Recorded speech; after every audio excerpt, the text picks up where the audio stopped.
नमस्कार दोस्तों, मेरा नाम है गौरांग रावत और आप सुन रहे हैं कहानी डर की। आज की कहानी हमारे साथ शेयर की है नकुल जी ने। तो सुनते हैं आज की कहानी। रात के 1 बजे का समय था। ठंडी हवा की सरसराहट, सुनसान सड़कें और सिर उठाए हुए पुराने से पेड़। नकुल अपनी कार से एक पार्टी से लौट रहा था। गाने की धुनें धीमी आवाज में चल रही थीं और सड़क पर दूर दूर तक कोई नहीं था। जैसे ही वो मेन रोड पर पहुंचा, उसने देखा कि आगे रास्ता बंद है। उसे अब दूसरा रास्ता लेना था, जो कि उसे शमशान घाट के पास से होकर घर तक ले जाता। उसके मन में एक सवाल आया कि यहाँ से जाना सही रहेगा। फिर नकुल के दिमाग में एक हल्का सा संदेह आया, लेकिन फिर उसने खुद को समझाया कि अरे ये सब तो वहम है, घर जल्दी पहुंचना है। उसने कार मोड़ी और उस पतली सुनसान गली में प्रवेश कर गया। रास्ता काफ़ी टेढ़ा मेढ़ा था।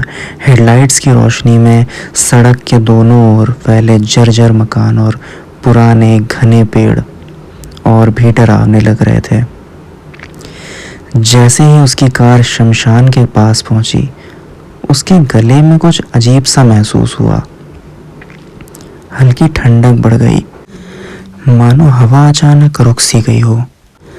वो आगे बढ़ ही रहा था कि उसकी नज़र शमशान की एक ऊंची दीवार पर पड़ी। वहां एक औरत बैठी थी।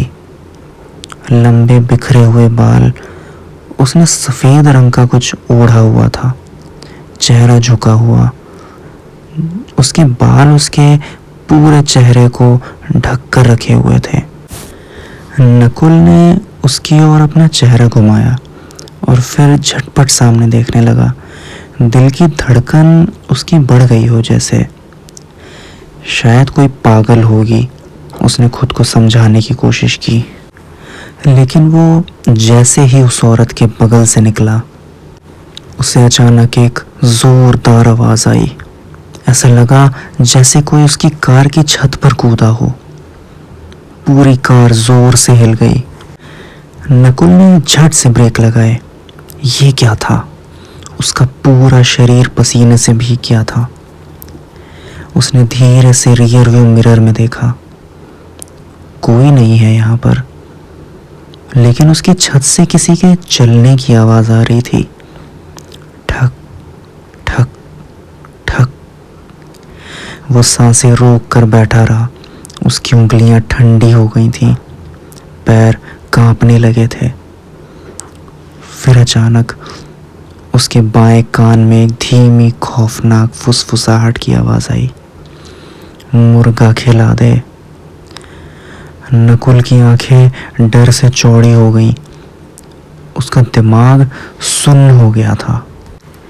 वो समझ ही नहीं पा रहा था कि यह आवाज अंदर से आ रही है या ठीक उसके पीछे क्या कोई खड़ा हुआ है।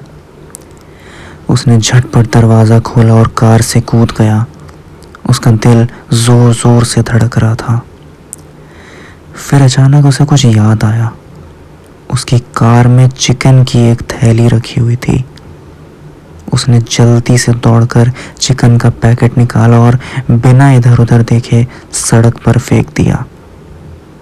जैसे ही उसने ऐसा किया, एक तेज हवा का झोंका आया और ऐसा महसूस हुआ जैसे कुछ भारी चीज कार की छत से उतरी हो।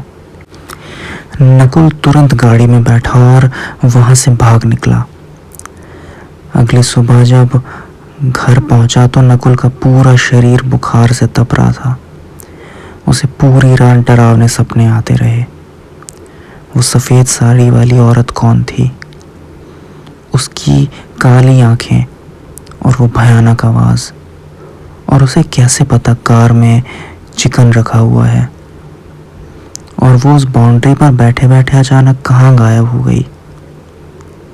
कोई नहीं जानता।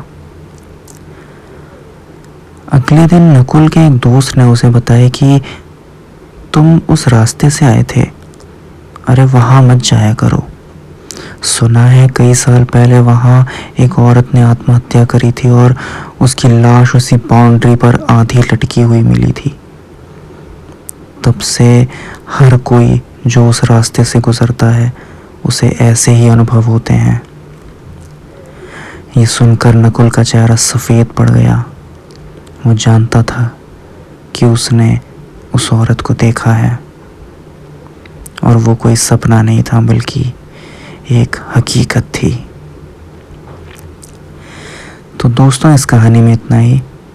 इसी के साथ हमें आज्ञा दीजिए। हम फिर लेकर लौटेंगे एक कहानी डर की।